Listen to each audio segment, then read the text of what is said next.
Occasion ఏదైనా location ఎక్కడైనా తెలుగువారి వేడుక అంటే ఆలివ్ మిఠాయి ఉండాల్సిందే. మిఠాయి అంటే ఆలివ్. రైట్.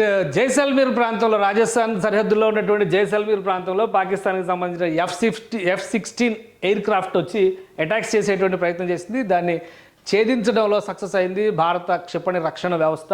సో వరుసగా మీరు చూస్తే కనుక ఇక్కడ క్షిపణులు ప్రయోగిస్తున్నారు. F-16 బద్దలైపోయినటువంటి పరిస్థితి. దీని నుంచి పైలట్ కిందికి ల్యాండ్ అయ్యాడు. పైలట్ ల్యాండ్ అయిన తర్వాత అతన్ని అక్కడ ఉన్నటువంటి అధికారులు, ఇంటెలిజెన్స్ వర్గాలు కూడా అదుపులోకి తీసుకున్నాయి. పాకిస్తాన్కి సంబంధించినటువంటి పైలట్ అదుపులోకి తీసుకున్నట్టుగా కూడా స్థానిక అధికారులు ధృవీకరించినట్టుగా వార్తలు వస్తున్నాయి. సో ఇది F-16 విమానం. F-16 అనేది పాకిస్తాన్కు ఉన్నటువంటి అత్యంత పవర్ఫుల్ ఎయిర్ క్రాఫ్ట్. ఇది గతంలో జరిగినటువంటి యుద్ధాల్లో కూడా వీటిని ఎక్కువ ఉపయోగించారు. సో బహుశా ఇది ఫ్రాన్స్ మేక్ అనుకుంటా.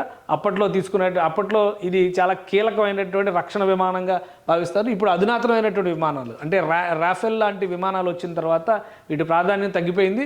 కానీ పాకిస్తాన్ వీటిని ఇంకా ఉపయోగిస్తుంది. మనం కూడా MiG-15, MiG-21 లాంటి ఎయిర్ క్రాఫ్ట్స్ను ఉపయోగిస్తాం. దీని ఒక ప్రధానమైనటువంటి అవకాశంగా ఉపయోగించుకొని నేరుగా ఒక విషయం గమనిస్తే కనుక భారతదేశం ఇప్పటివరకు కూడా వైమానిక దాడులు చేయలేదు. ఇప్పటివరకు చేసింది క్షిపణి దాడులు మాత్రమే.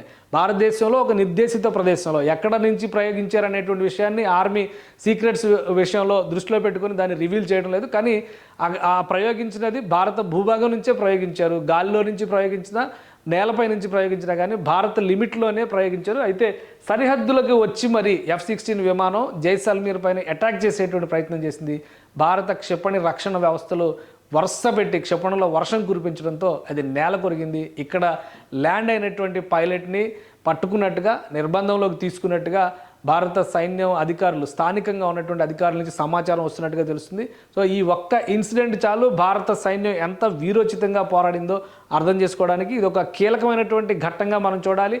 ఎక్కడ మన సైన్యాన్ని కానీ, మానవ వనరులు కానీ, అలానే మన సాంకేతికతను కూడా కోల్పోకుండా, మన సాంకేతిక వ్యవస్థలను కూడా కోల్పోకుండా చాలా చాకచక్యంగా వస్తున్నటువంటి క్షిపణుల్ని గాలిలోనే ధ్వంసం చేశారు. ఎక్కడైతే లక్ష్యాలను పెట్టారో అక్కడికి అన్మాన్డ్ సూసైడ్ డ్రోన్స్ అని చెప్పని అంటున్నారు.